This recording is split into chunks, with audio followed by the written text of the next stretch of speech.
First Parish Church. Our senior minister, Reverend Rebecca Froome, is currently on sabbatical through August 23rd. I extend a special welcome to those of you who are guests or are feeling new. We welcome you and invite you to join us for a virtual coffee hour right after our service. If you'd like more information about us, please check out our website at ufpc.org. Thank you for joining us today. We will invite you to turn back your microphones and cameras on a little bit later in the service when we're sharing joys and sorrows. Now I invite Albert Vaughn to lead our call to worship.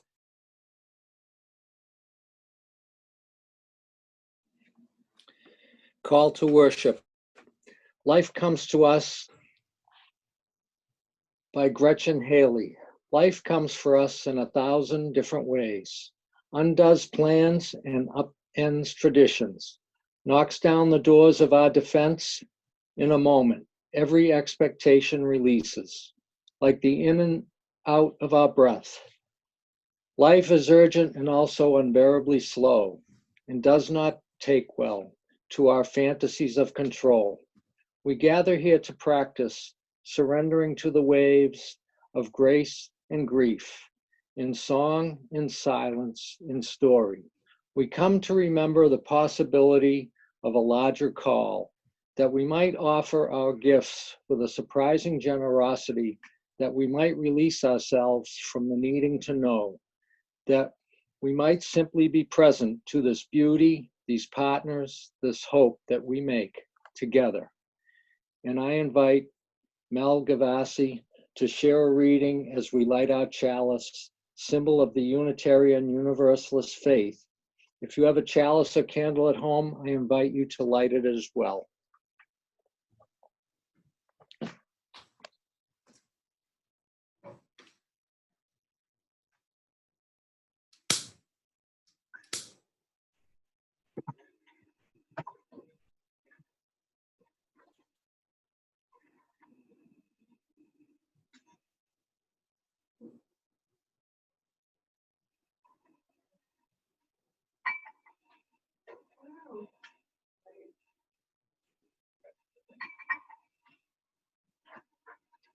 Wait for a second. Okay.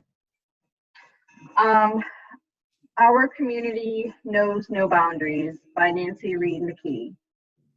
Our community knows no boundaries. We are not confined by the physical limits of walls, or for that matter, of what often binds us, restricts us, holds us back. We are freer than we know when we release ourselves and each other from the expectations of what is needed for true community. We are here together in space. I see you, I hear you, I love you, and I light this chalice, a beacon of this community, holding us all together, here and now, here, now.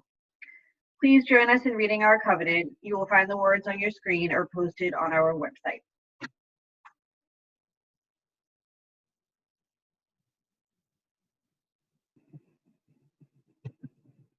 As a free fellowship of this historic church, we unite to lift our hearts and open our minds to a larger reality, to accept, support, and encourage one another, to seek the wisdom in all religions, to cherish and sustain the web of life, and to strive for justice, compassion, and peace.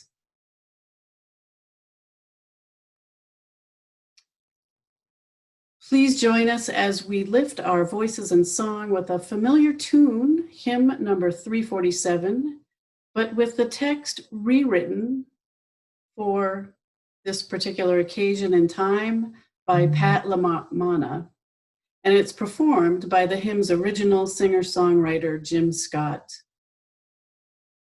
New words for Gather in Spirit.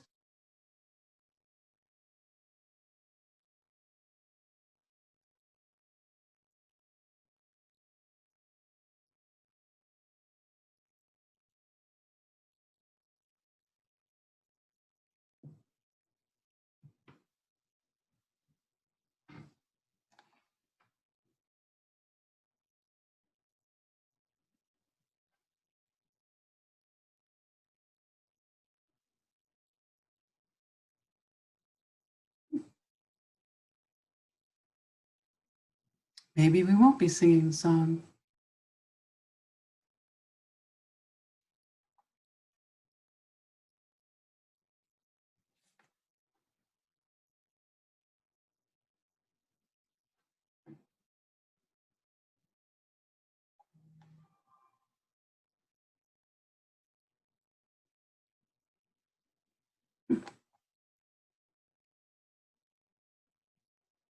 Jamie, should we just go on?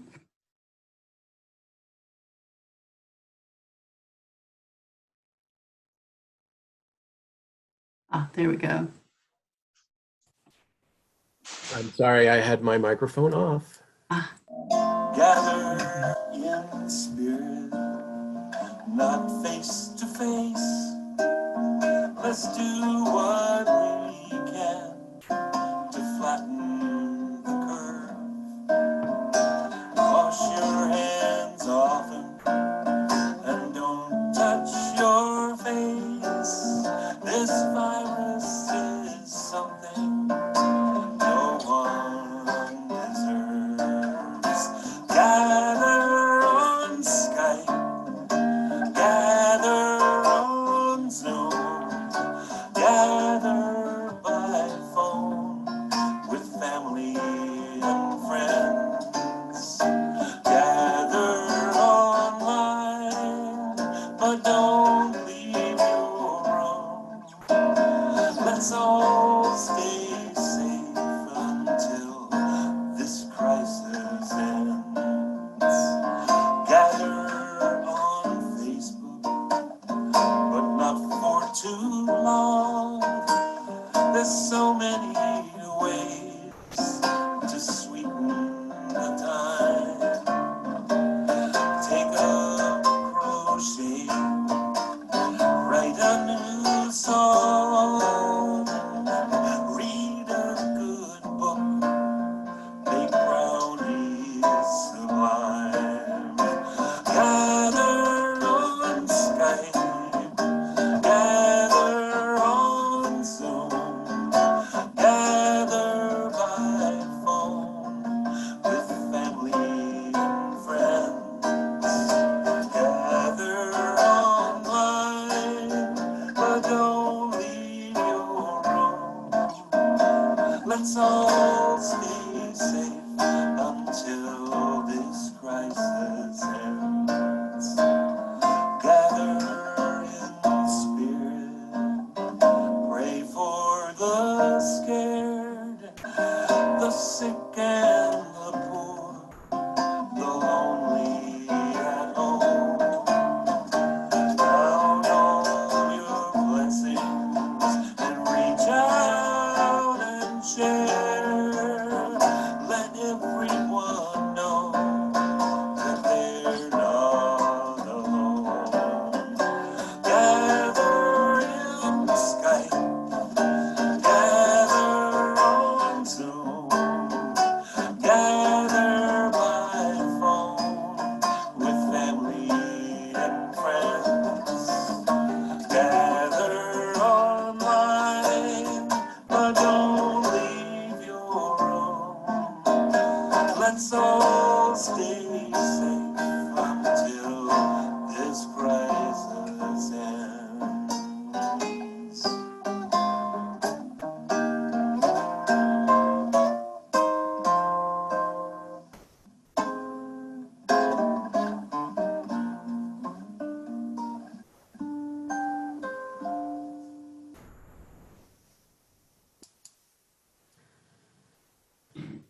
So in acknowledgement of the holy month of Ramadan, I want to share with you a tale, a Turkish folk tale and folk hero, one of my favorite folk heroes, whose name is Nasreddin Hoja, who's a wise religious leader, teacher, and occasional judge of local disputes.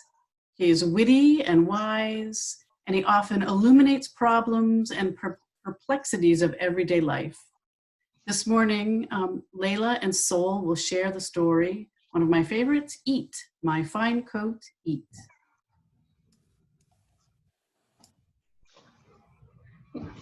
One day, Nasreddin Hoja was invited One day, Nasruddin Haja was invited to the banquet at the home of the Muhtar, who was the most important man in the town of Akshahir. All day, as he worked in his vineyard, the Haja thought with the relish of fine food and the good conversation ahead of him. But alas, he misjudged the day of his work, and he arrived home with too little time to dress with the particular care needed for such a grand occasion. It was either not wash and dress or be late for dinner, and he must on no account be late for dinner. So off he went in his workday dress, with the marks of his day's toil upon his hands and face. When he arrived at the Muhtar's door, the rest of the guests had already come, and conversations buzzed around the room. Curiously enough, no one asked Haja's opinion on any matter, though at other banquets he had been the most solicited for comment and advice. The Muhtar himself scarcely noticed him. When the time came for the guests to be seated for dinner, the Haja was placed in the spot farthest removed from his host. Quietly, the neglected guest excused himself from the group and hurried home. There he scrubbed himself from the bald head to heels. Next, he attired himself handsomely in his new baggy trousers, an elegant short vest, and his largest turban. Then he slipped into his new fur coat, by far the most striking garment in all of Akshahir. At last he was ready. With his head held high, the Hoja presented himself again at the Muhtar's door. Every eye was upon him as the servants admitted him to the house. Rising immediately, the host came to greet him and led him straight to the place of honor at his own tray. As the dinner progressed, the Muhtar addressed one question after another to his learned guest and served him the finest foods as soon as they were brought in by the servants. But to the Muhtar's astonishment, the Hoja began stuffing first one food and then another into the generous pockets of his new coat. "Eat, my fine coat," he would say each time he tucked another handful of food into the pockets. "Eat, my fine coat."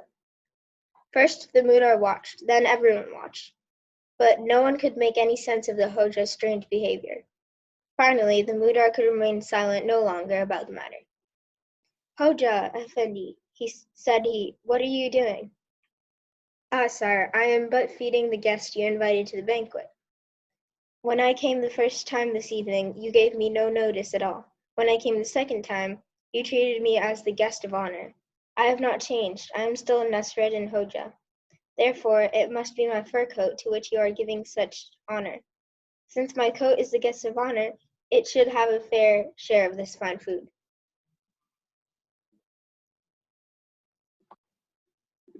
As our annual stewardship campaign ends, we invite member Maeve Rogers to share her testimonial.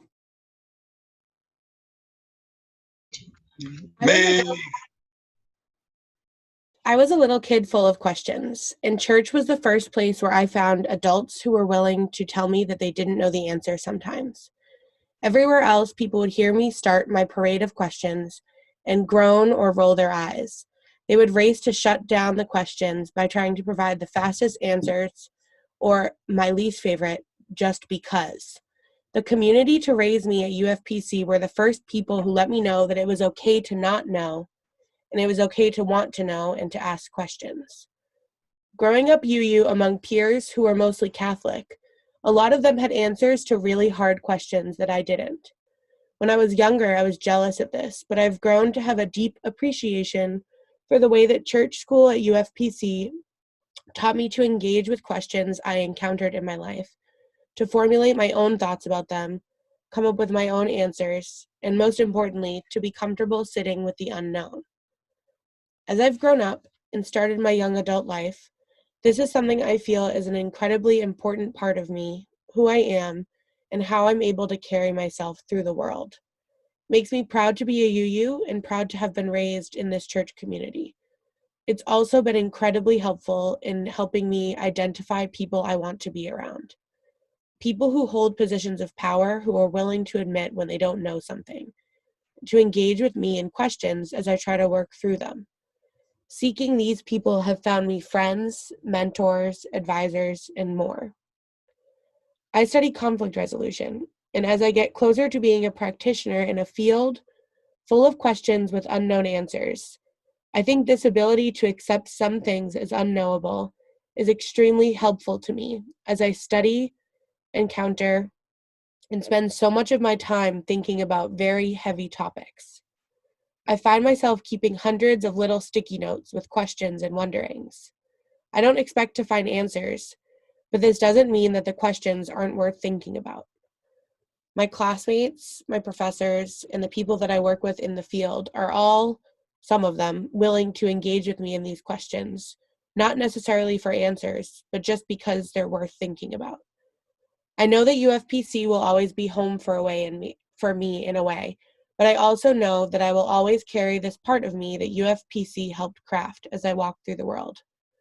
I was thankful to be asked today to share why this church community is so important to me and worthy of our time and stewardship. Thank you.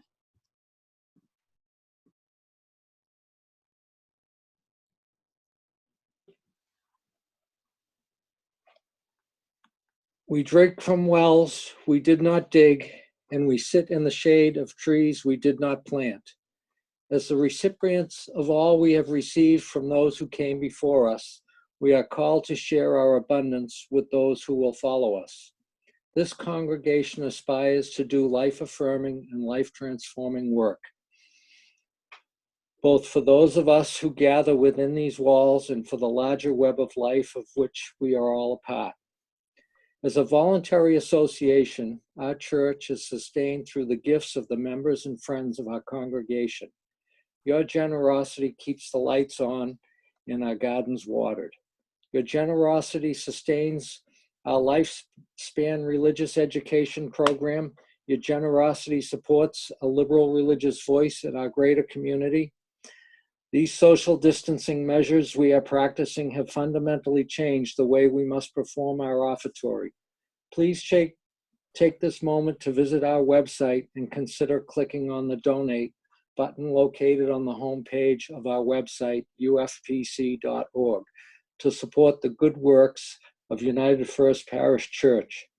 Let us open up our hearts as these gifts are joyfully given and gratefully received, and enjoy the offering music titled South Wind, performed by Reverend Dan Schatz from the Bucksmont UU Fellowship.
Through the sharing of our joys and sorrows, we create a sacred space where we are deeply present with ourselves and with one another. This is a time to briefly but fully share the life milestones that lift your spirits in joy or hope, or the pain and loss that fill you with heartache. If you have a joy or sorrow to share in a moment, you'll be able to raise your hand online and we will try and call upon you by name so that you can each have a turn to share. If you're attending by phone, we'll have a moment to call you as well. At this time, turn on your cameras, and when we call on you, turn on your microphone. When you speak, please share your name and speak directly into the microphone so that we may hear you. As we begin our sharing, we'll first light a candle of joy, knowing that a joy shared is a joy magnified.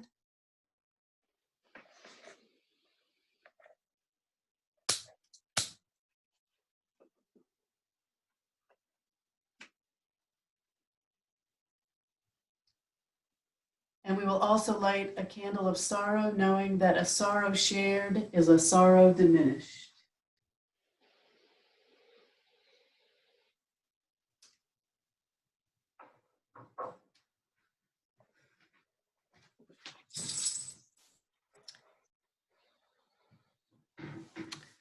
Before we open the time to sharing, I want to share my own joy. Last week, I'm sure that Bo mentioned that I had been hospitalized, and I can say I am happy to be alive and healing. And I appreciate the care that the nurses and doctors gave me and the well wishes of friends.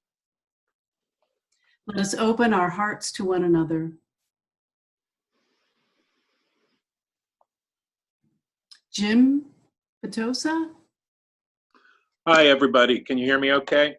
Yes. I am very sad to share the news of my mother's passing last week. She's just shy of 96 years old. She spent the last, she's really extraordinary person, and has spent the last year facing just countless physical challenges that worsened over the last 3 months. Were really, really, really hard. Awfully, the thing that ultimately was her undoing was the COVID virus, which just was the last straw in a whole series of health battles. So keep her in your thoughts. I want to share a picture of her with my dad. This was taken on their 50th anniversary, just to have a moment to take in their wonderful faces, and I like to imagine them reunited. So thank you.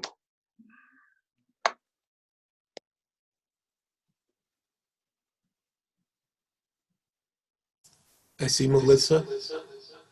Hi, I'm Mel. So I have a joy and a sorrow. My joy is one of my goals for 2020 is to hike in the state. And since I haven't been going to Boston on the weekends like I typically do, I've been using that time to work towards that goal. And yesterday I went to Manchester, Connecticut, which is a little less than an hour from where I live, to Case Mountain. And it was really lovely. It was great to get out in nature and cross Connecticut off of my list. And then my sorrow is, so I'm part of the goth community here in both Western Mass and Boston. And yesterday the community lost somebody. She had been sick for a while with liver problems, and I guess nobody had heard from her in several days, and they sent someone over. They sent the police over to do a wellness check, and they found her. She had already been passed. I know she was young. I think she was either in her probably like 30s, maybe early 40s.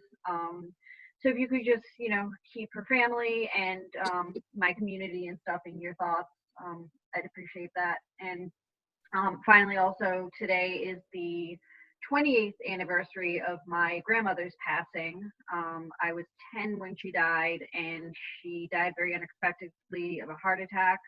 And she was the only grandmother that I knew. So I always remember her on this day. So thank you. Sharon? Yeah, I just need your thoughts and prayers. My uncle, who I've been power of attorney and medical power of attorney for him for the past 2 years, and about 6 weeks ago, he had a heart attack, and I went there for about 8 days, and he got a lot better, and he's back in the nursing home, and he's been going through physical therapy, doing really well, but now he has another UTI, and there has been one staff member they've identified and is on quarantine with COVID-19. And he's in a lot of pain, and I'm really worried about him, and I'm hoping he'll survive this. I asked the nursing home if they've tested the other residents, and they said no, they haven't been testing. So, and then the other thing is my hometown of Sioux Falls, South Dakota, is where the Smithfield plant is. My dad worked there for 36 years. And it's largely immigrant population, about 100 languages are spoken there. And I think that company has not handled the situation very well. And so I'm worried about the whole community, because the whole community of Sioux Falls, which is about 200,000 people, is hit hard.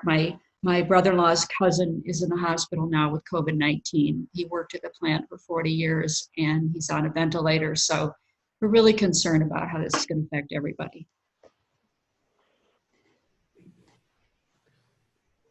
I see April.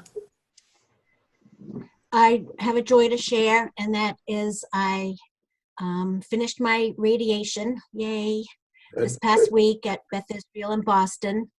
It was a little emotional when I was leaving. All the technicians and nurses were, it was a big clap fest in the radiation room, and I sort of teared up a little, can't help it. And originally my cousin was supposed to be here for a couple of weeks from Wisconsin, and a friend from college was supposed to be here helping me through all this. Naturally, they couldn't be here, so I really appreciate the church community, those people that have sent over some meals. It's been a help when I haven't really felt like cooking. They did tell me that the radiation is still working for the next week or two, so I'll still have maybe some other side effects cropping up, but I feel good so far. Not too many problems, and I'm just thankful it's all over.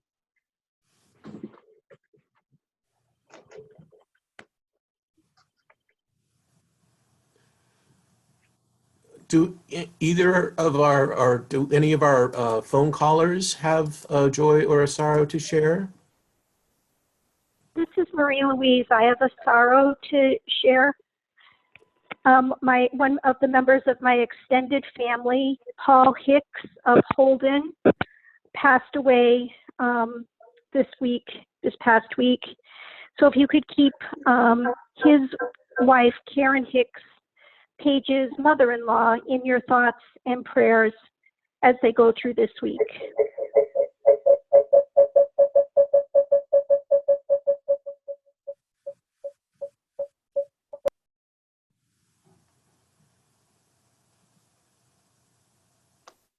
You hear me? Yes, sorry. Okay. I just wanted to say I was happy to hear Maeve Rogers' testimonial. Sounds like she's doing so great, and I wondered if she was home. It's also my 87th birthday today, and I'm looking forward to some calls and cards. Thanks a lot.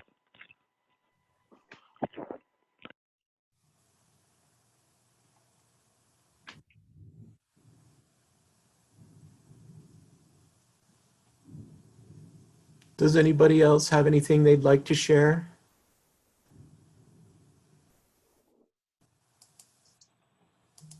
Eve?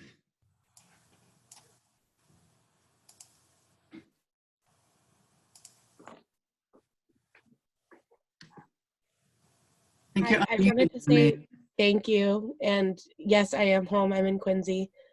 And thank you for your nice words.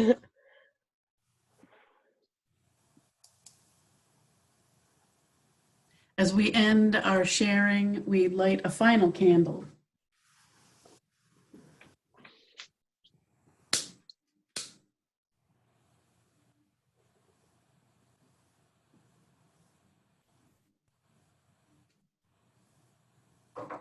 Representing all the joys and sorrows that we hold in our hearts. May the light of these candles and the compassion of this community remind us that wherever we are in our journeys, we are worthy of love and we are each able to love.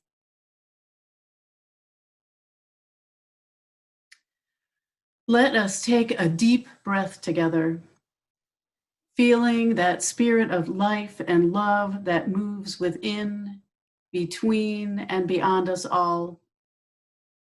Let us take a deep breath together, rolling our shoulders back, feeling the ground beneath us, appreciating the gift of this day.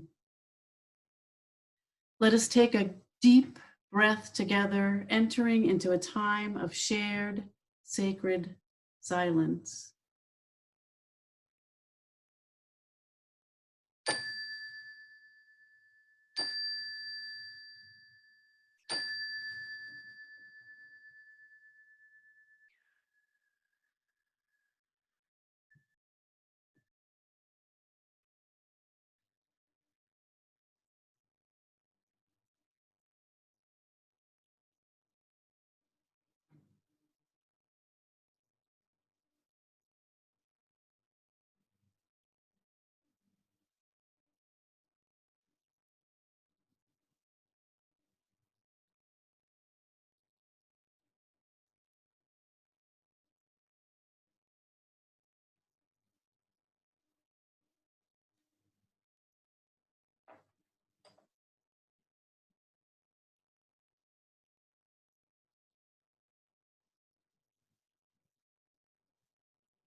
Was it me?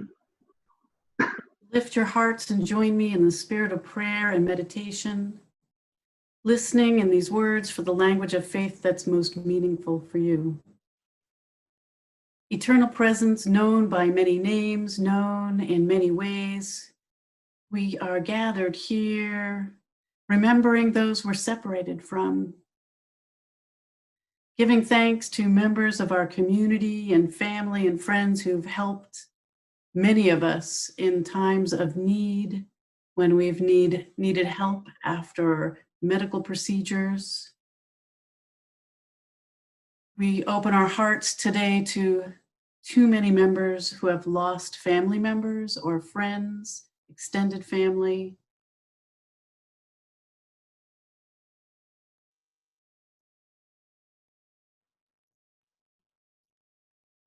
We also remember the goodness and the greatness of being able to be outside in the beautiful weather lately, appreciating nature, trying to avoid bumping into too many people in crowded sidewalks.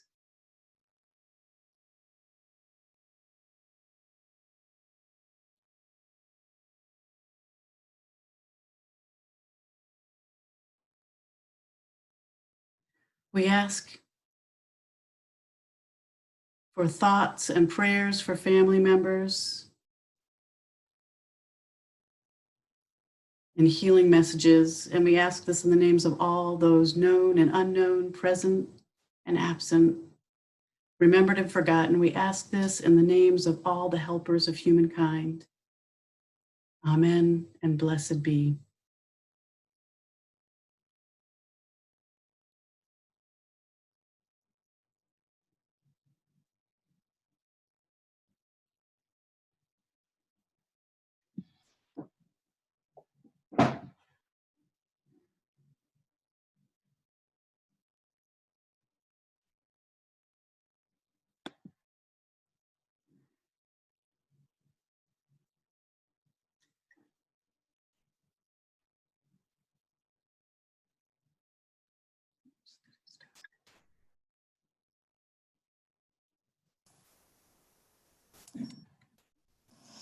In these hard times, there will always be singing, always be singing. In these hard times, in these hard times, there will always be singing, always be singing. In these hard times, in these hard times, there will always be singing, always be singing. In these hard times, in these hard times, there will always be singing, always be singing. In these hard times, in these hard times, there will always be singing, always be singing. In these hard times, in these hard times, there will always be singing, always be singing. In these hard times, in these hard times, there will always be singing, always be singing. In these hard times, in these hard times, there will always be singing, always be singing. In these hard times. I invite Mel Gavazzi to share a reading with us this morning.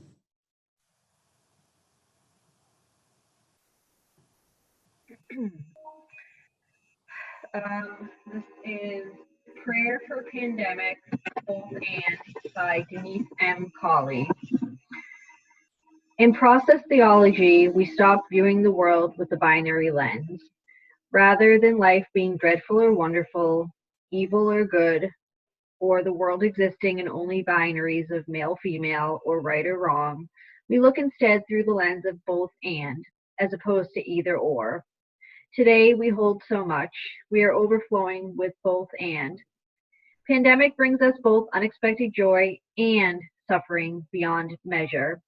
We have both dolphins jumping in the canals of Venice in clear waters and less smog in Los Angeles than has existed in 50 years. Pandemic conditions both allow us time to call friends and long to hug them in person. We are both fearful of what is to come and counting all our blessings.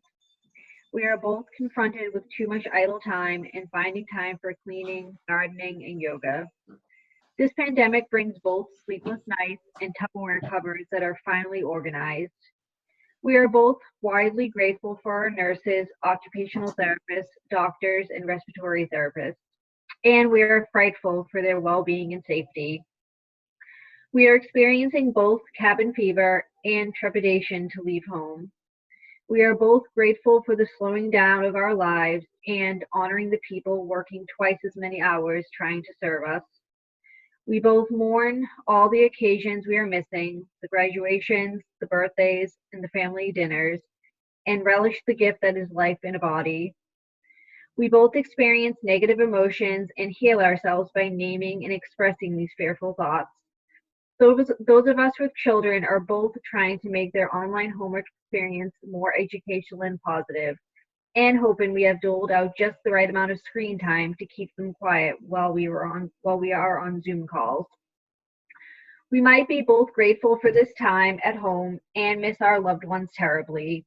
If we are alone, time might be both a joy and a burden. During this time of so much grief, we may find our new rhythms of the day. May we be kind to our souls when productivity is not possible, both when we feel stuck in fear and cannot move. May we call a friend when thoughts of drinking too much alcohol, consuming more ice cream, and, oh, is that a bag of potato chips I forgot about? Diminish our willpower. May we sanitize our credit card rather than using it to buy that really cool thing advertised on Facebook this morning. Why are the ads so much more interesting these days? May we honor this grief, this massive loss, and both love ourselves and be gentle with our souls. May we hold all the real feelings and express them in journals, diaries, and in our hobbies. May our spiritual practices bloom. May we reach out to our community. May we feel a love that is greater than us, holding us all. For this time where we are holding both more than we stand and more than we ever imagined. I pray, amen, and blessed be.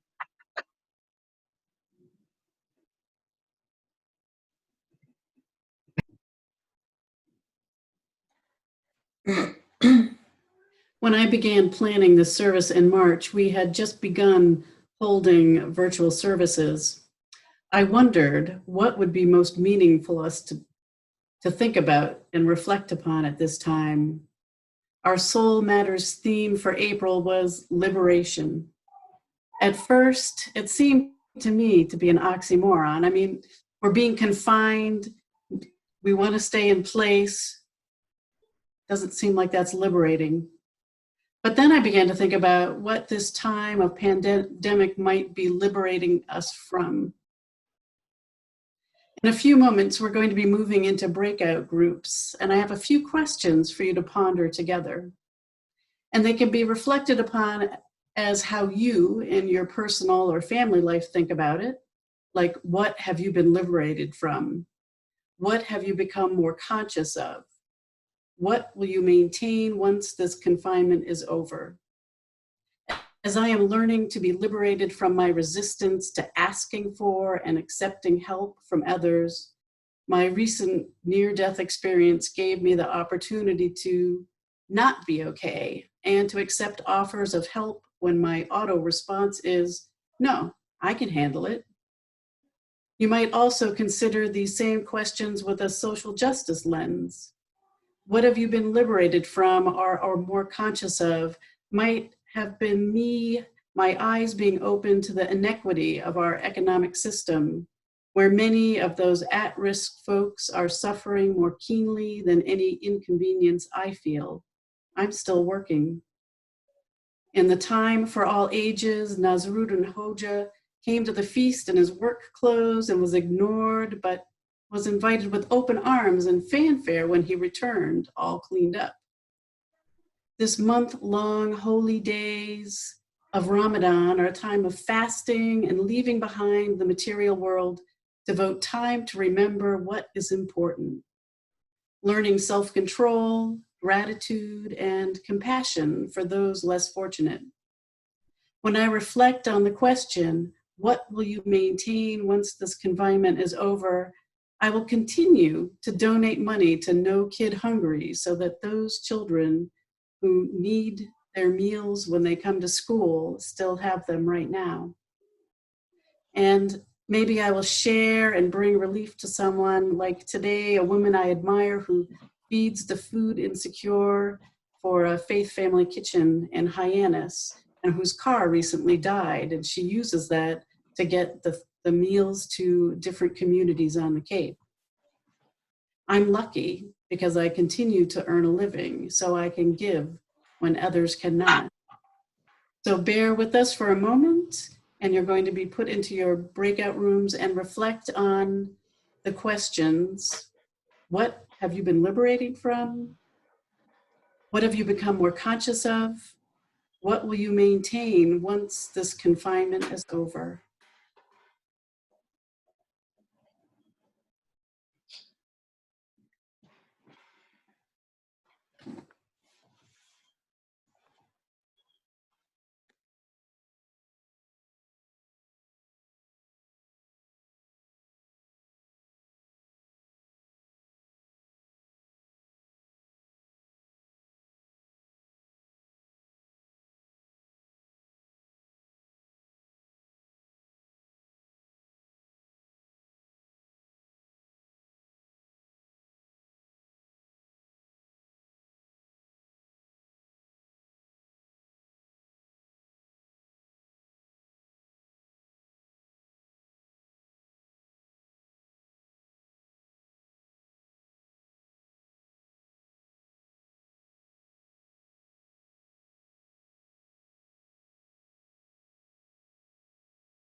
Everybody's returning.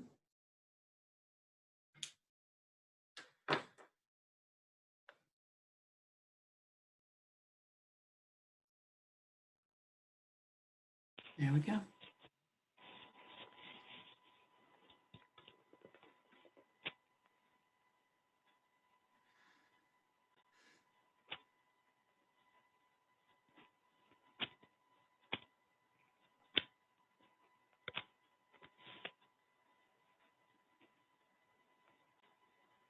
There we go.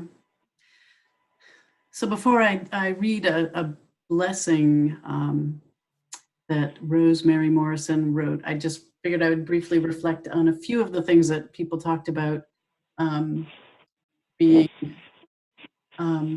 what they've been liberating from, which was sometimes not good, or maybe sometimes it is good. Some liberated from jobs that they needed. The commute that nobody likes. It's nice to be liberated from your commute. Having extra time. The daily grind is often something that, you know, takes over our life, so we don't have that as much. But also some new opportunities that people are finding during this time. So this is a blessing for safety. Spirit of love and life, these are trying times. And sometimes we're at our wits' end trying to figure out what to do. We have all this extra time and we are busier than we have ever been. We think we need to accomplish so much during this time of physical distancing, and we find ourselves exhausted beyond words. We are grateful we can work from home if we have a job, and we're scared beyond belief if we don't know where our next paycheck is coming from. We're grateful for those who grow, transport, and stock the food on our shelves. May they be safe. May they be well. We're grateful for all the healthcare workers walking into the storm to keep us safe. We acknowledge the fear that they must fear as one who cannot stay out of harm's way. May they be safe. May they be well. We're grateful for all those who are helping to make masks and to shop for those who aren't able. for those contributing to food to those in need, and for those who are distributing food and offering to help those in need. May they be safe. May they be well. We ask a special blessing on all those who are deemed essential workers. We are grateful for their service. May they be safe. May they be well. We're grateful for this community of love and connection. May this time remind us of how much we mean to one another. Thank you for this means to stay connected, for being able to see each other's faces and hear each other's voices. May we be safe. May we be well. May we be comforted and buoyed up with the love that permeates this community. May we all be safe. May we all be well. So may it be.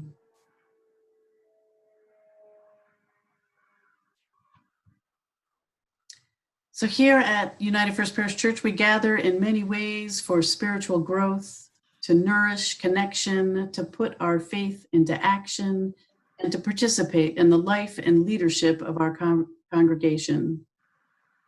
You can read about upcoming and ongoing programs in our weekly announcements. And if you're not on our mailing list, you can contact us at info@ufpc.org.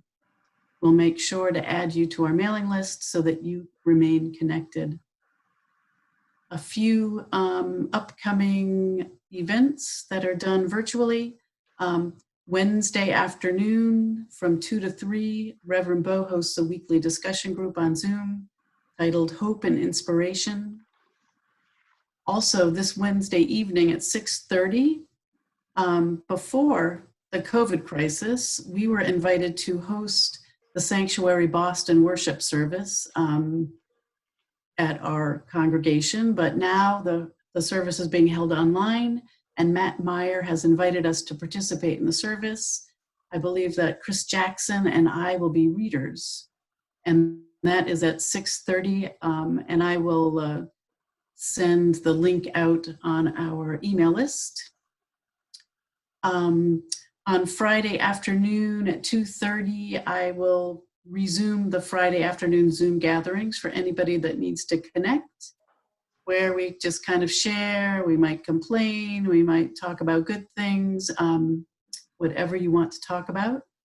And then on May 3rd, the writing group meets after the service on Sunday, May 3rd. And after the benediction, we will be having coffee hour so everyone can remain in the room and have a conversation.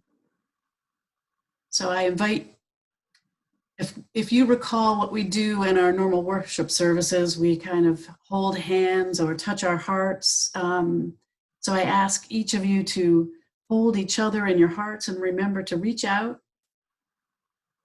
And it might be a while before we can actually do it in person, but at least do it in our thoughts. So the words this morning are going to be printed on your screen, and we're going to do this kind of responsively. Albert is going to help me. This benediction comes from the Reverends John Burens and Reverend Rebecca Parker. It's titled Hope Rises. Hope rises. It rises from the heart of life, here and now, beating with joy and sorrow. Hope longs. It longs for good to be affirmed, for justice and love to prevail, for suffering to be alleviated, and for life to flourish in peace. Hope remembers. It remembers the dreams of those who have gone before and reaches for connection with them across the boundary of death. Hope acts. It acts to bless, to protest, and to repair. Go in peace. Oh. Go ahead. Go in peace, go in love, and be a blessing to the world. Please join me in singing Carry the Flame, led by Lee Forrest and Anne-Marie Willer, as I extinguish the chalice.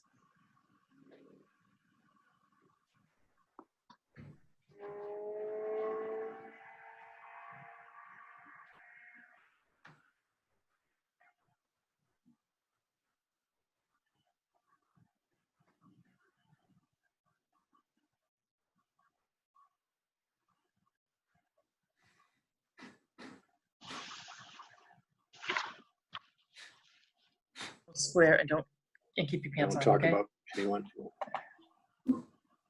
Oh, I could flash them.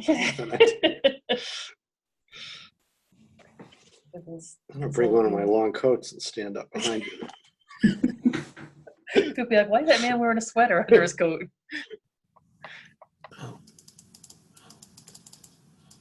Bear with me, folks. I'm trying to play that, and it just doesn't want to play. It doesn't want to play?